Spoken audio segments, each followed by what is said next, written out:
I've had a pretty good think about my options now that my luxury of time has been taken away from me, given that I did not get an extension on my visa for SA. So I have to be out of this country by the 6th of August, which is about 3 weeks.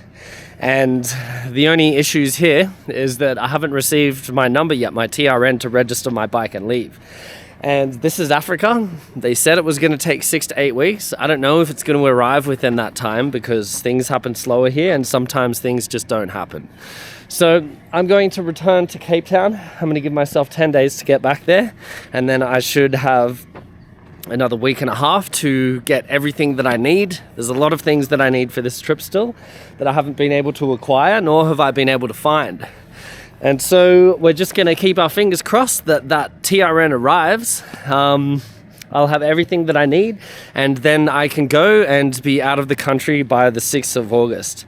And at the very worst, if the number does not arrive on time, I'll have to take a flight out of the country, return back in and get a new visa, and we go from there. But hopefully it won't come to that. So yeah, I'm still going to go through the southern coast, through the Transkei, all the way back to Cape Town. I'll just have to do it a little bit faster because I am quite pressured now as to get everything organized.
So I've made it to Lusikisiki in the Transkei, and surprisingly it still feels less primitive than where I was in Lesotho, and it's a lot warmer, which is really, really nice.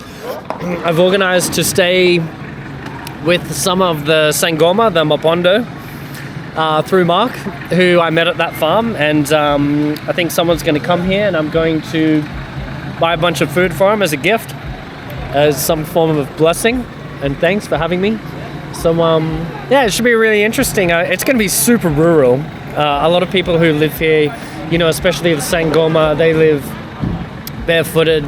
They make their medicine, and it's a very basic lifestyle. But yeah, I'm very interested to move around a bit and see what else is in the area.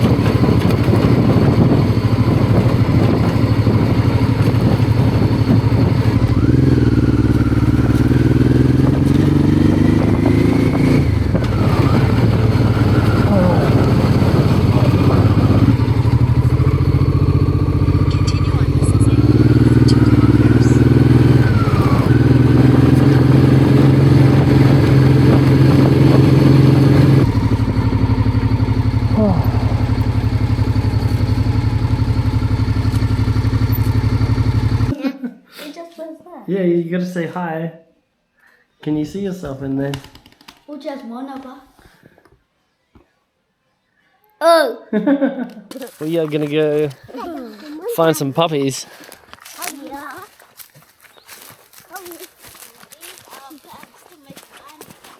To make money? Mmm.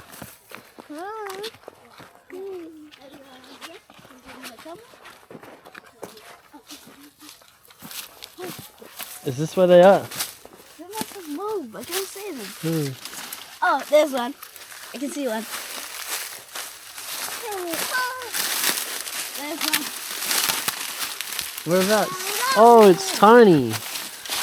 What kind of dog is it? I don't know. Let's have a look. How many are there? I think, yeah, 5. Whoa. And that's the mother. Cute.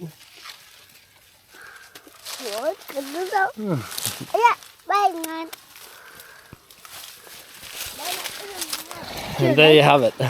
The puppies are found. That's the avocado tree, and there's the other one. That's the peach tree. That's the Nice. orange tree, and there's the another peach tree over there behind you. You got a peach tree.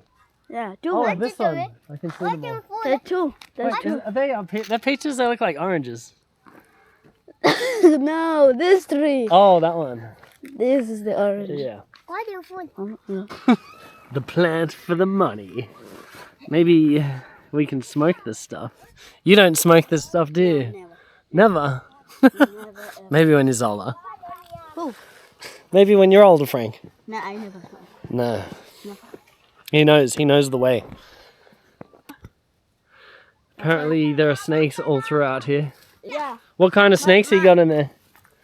Are they poisonous snakes or boomslang? Yeah. Like super poisonous snakes? Boomslang is a really poisonous tree snake. Smile. Hey, little spot.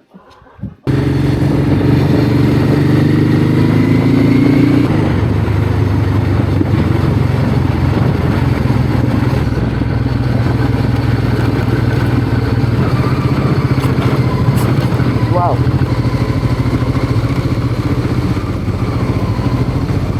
Really? Yeah. They sing and dance for 3 days straight? Yeah? Yeah. Okay. They stay there in the forest maybe for a month. The Wow. whole month. That's crazy. And so this is a rite of passage and initiation into manhood. Yeah. Can you say what the name is of this celebration? I don't know exactly in English it is. I don't but need it's it in English. Mwasho. Mwasho. We call it mwasho. See, mwasho. For the Xhosa. Yeah. Yeah.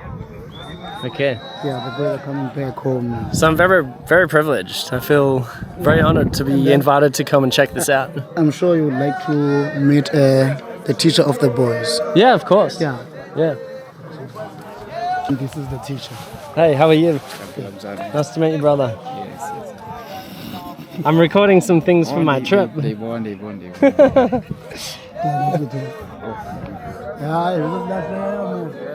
So, what's happened is these boys go into the woods for circumcision, actually.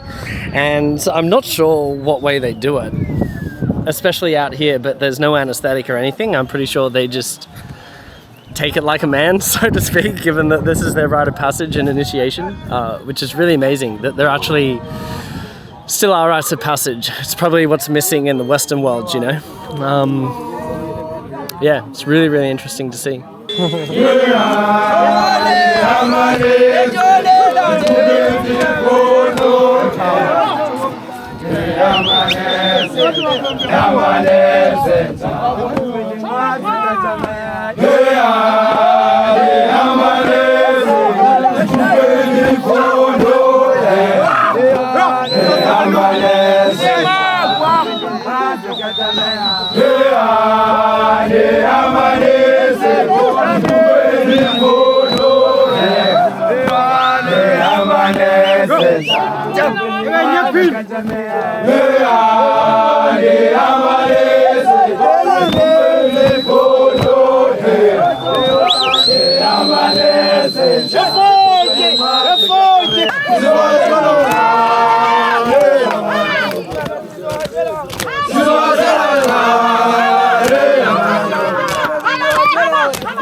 Goodbye.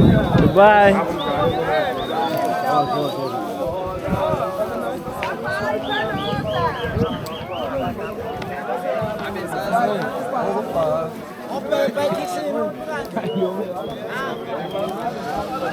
And there you have it. Wow, that was really special. Riding around this place is testing my manhood at the moment because, wow, it's just dirt roads, big rocks. And I've got Makwenkwe, my host, on the back of the bike, and I got to get him to get off half of the time because I can't get down. Everything is too steep. But just to summarize as well, that ceremony that we were at, so the boys in the uniform, they were the ones who were circumcised about a month ago, and I think they give themselves a month to heal, and this is the post celebration of them becoming men. And depending on how many boys there are, they could be walking and dancing for days and days, a week, if they had 30 of them. But yeah, that was a really special moment. I'm super happy that I got to see that. It only happens twice a year, so I'm very, very fortunate that I actually made it here. And you know, had I gotten an extension on my visa, I would have missed it. So, you know, these are the cogs turning.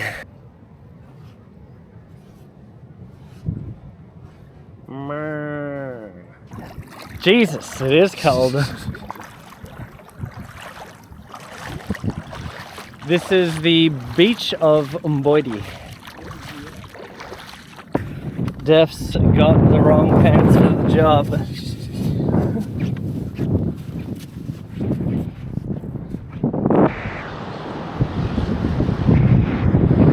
Boy.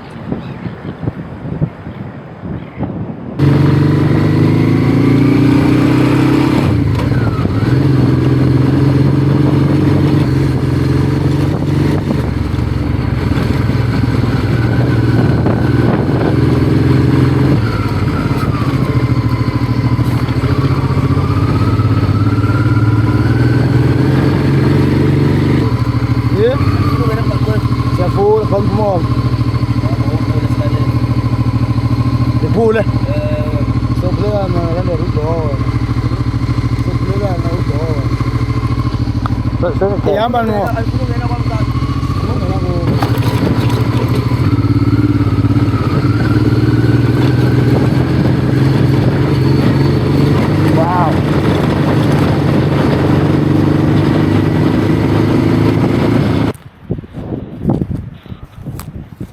Hooey dooey, mate. Oh man, this is making me dizzy just looking at how steep this is. Fuck. Alright. Whoa. Magwa Falls, yeah?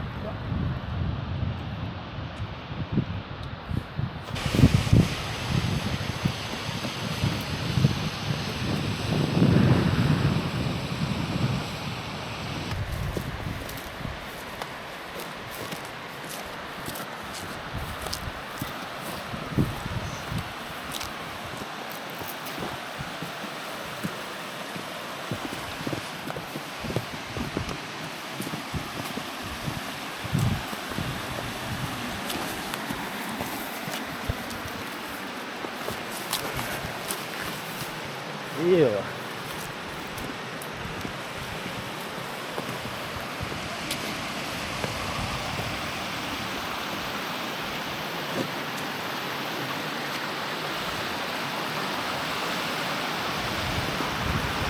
And this is the big reveal. Whoa.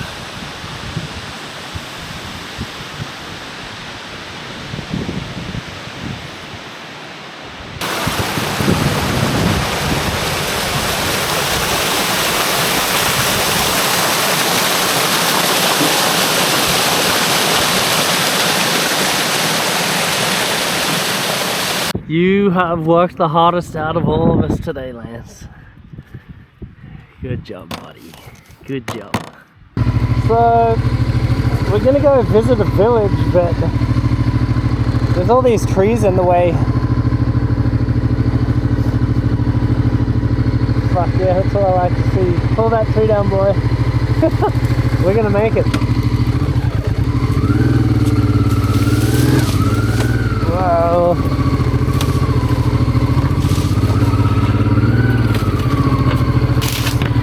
Whoa.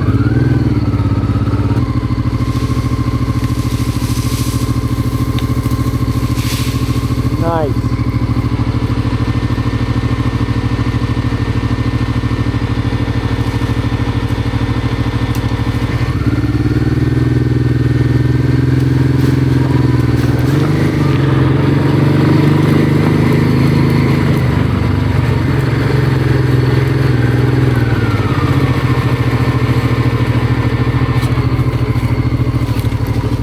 Still here?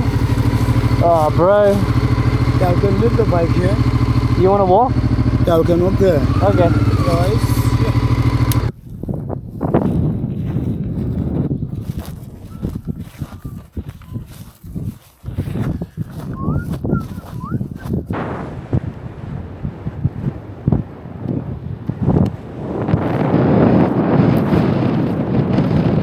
Take a picture of them. Yeah, of course.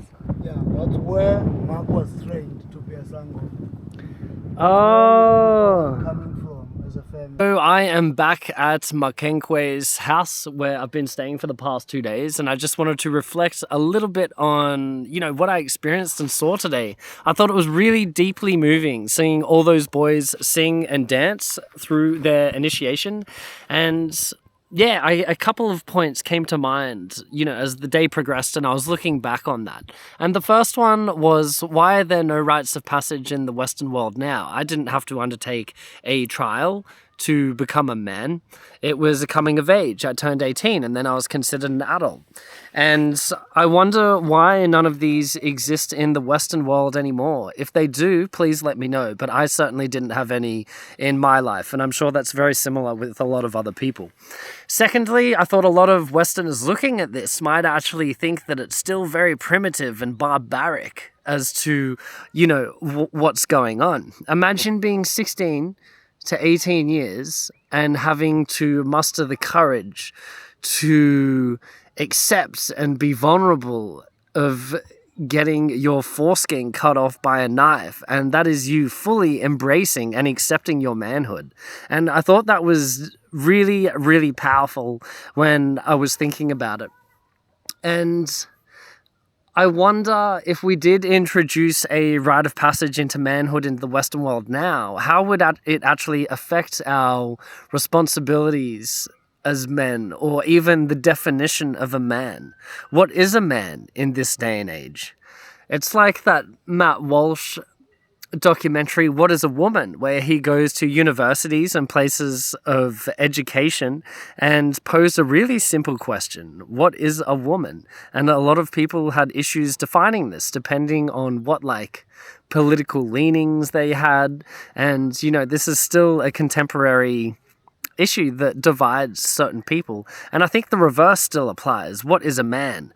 And given it's 2025, where a lot of men are identifying as women and vice versa, I wonder if we introduce rites of passage, how it would actually affect that, and would it be more beneficial as to our definitions and acceptance of responsibilities of gender roles, if you even believe in gender roles anymore.